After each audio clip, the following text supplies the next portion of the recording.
Hai teman-teman semuanya, kembali lagi di channel YouTube aku. Sebelumnya aku mau ucapin terima kasih ya teman-teman udah mau klik video aku.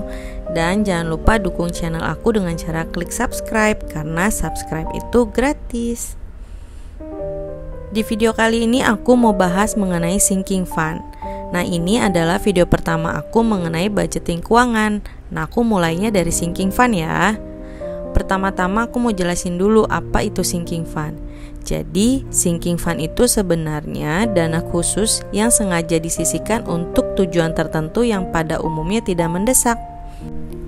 Jadi, sinking fund itu berbeda dengan dana darurat ya teman-teman, yang dimana dana darurat kita gunakan khusus untuk kepentingan darurat dan mendesak. Nah, untuk lebih jelasnya, di sini aku punya 5 kategori untuk sinking fund.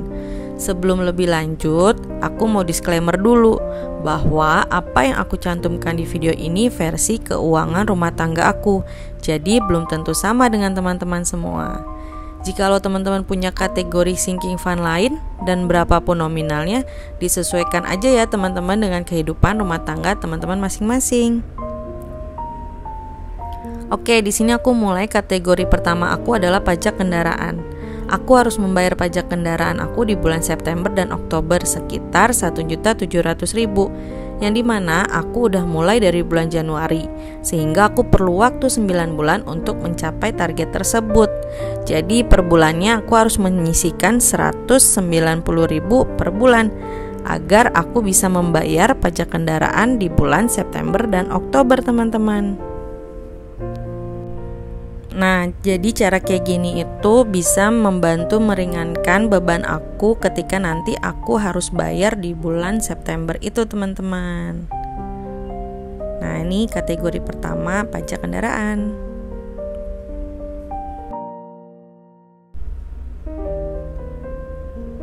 Kemudian aku punya kategori kedua, yaitu servis kendaraan. Karena setiap kendaraan yang kita punya, kita harus merawatnya dengan cara diservis. Nah, karena servis kendaraan itu sekarang nggak murah ya teman-teman. Bisa dari ganti oli, ganti kanvas wrap, ganti minyak oli, atau apapun itu yang menyangkut dengan servis kendaraan, kita perlu menyisihkan dari budget keuangan dalam 1 bulan itu agar tidak mengganggu dana yang lain. Jadi kalau misalnya sudah waktunya ganti oli, ya kita bisa menggunakan dana sinking fund servis kendaraan itu untuk ganti oli. Nah, di sini untuk nominalnya itu aku sisihkan 100.000 per bulannya. Nah, untuk teman-teman bisa disesuaikan lagi ya, sesuai dengan keuangan rumah tangga teman-teman masing-masing. Yang pada intinya adalah ketika tiba-tiba kita harus servis kendaraan itu, kita tuh jadi nggak mengganggu gitu teman-teman dana-dana lain yang sudah kita atur sedemikian rupa. Tiba-tiba kita lupa untuk servis motor atau servis mobil kita, sehingga uang yang lain itu terpakai gitu teman-teman. Tapi melalui sinking fund ini kita bisa memakai uang tersebut untuk tujuan yang sudah kita tentukan.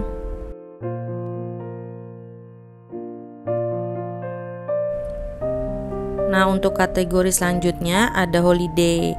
Jadi untuk liburan pun kita harus punya dana yang kita sisihkan juga ya teman-teman.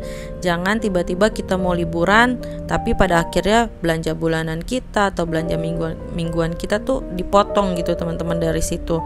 Jangan sampai gitu ya teman-teman. Jadi kalau memang sudah punya rencana untuk liburan dan kita tahu kebutuhan liburan kita berapa, boleh kita sisihkan per bulannya gitu teman-teman.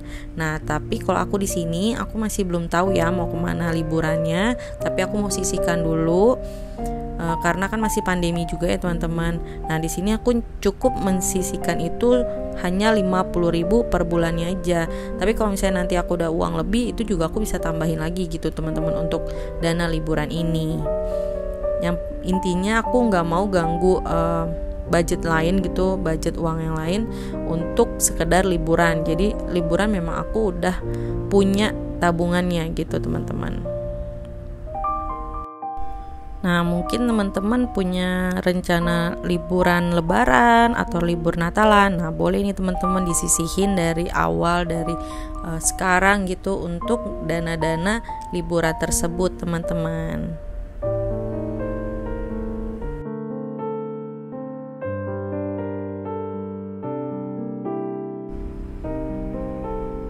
Kemudian aku punya kategori di sini adalah gift. Nah, untuk gift ini pasti kita butuhkan juga ya teman-teman untuk dana cadangan ini gitu, dana yang kita sisihkan ini. Kenapa? Karena di sekitar kita itu pasti tidak jauh dan tidak bukan akan ada yang ulang tahun, akan ada yang menikah, atau akan ada yang melahirkan dan lain-lain. Nah, jadi baiknya ya kita bikin budget untuk gift ini teman-teman. Jadi ketika tiba-tiba nih ada undangan, dapat WA atau dapat WhatsApp grup gitu, kita dapat undangan untuk ulang tahun atau kita dapat undangan untuk saudara kita atau teman kita yang menikah, kita tuh nggak kelabakan gitu. Aduh, aku harus pakai uang yang mana ya untuk kasih mereka hadiah gitu loh teman-teman. Jadi di sini udah kita sisihkan dari awal gitu teman-teman. Kalau aku di sini nominalnya itu cukup 50.000 aja teman-teman dalam sekali sisihin gitu. Jadi kalau misalnya kita punya uang 50.000 dan kita mau taruh sinking fund di gift ini, itu boleh banget teman-teman. Atau teman-teman mau budgetin 100.000 per bulan, 200.000 per bulan, kembali lagi boleh disesuaikan dengan keuangan teman-teman masing-masing gitu.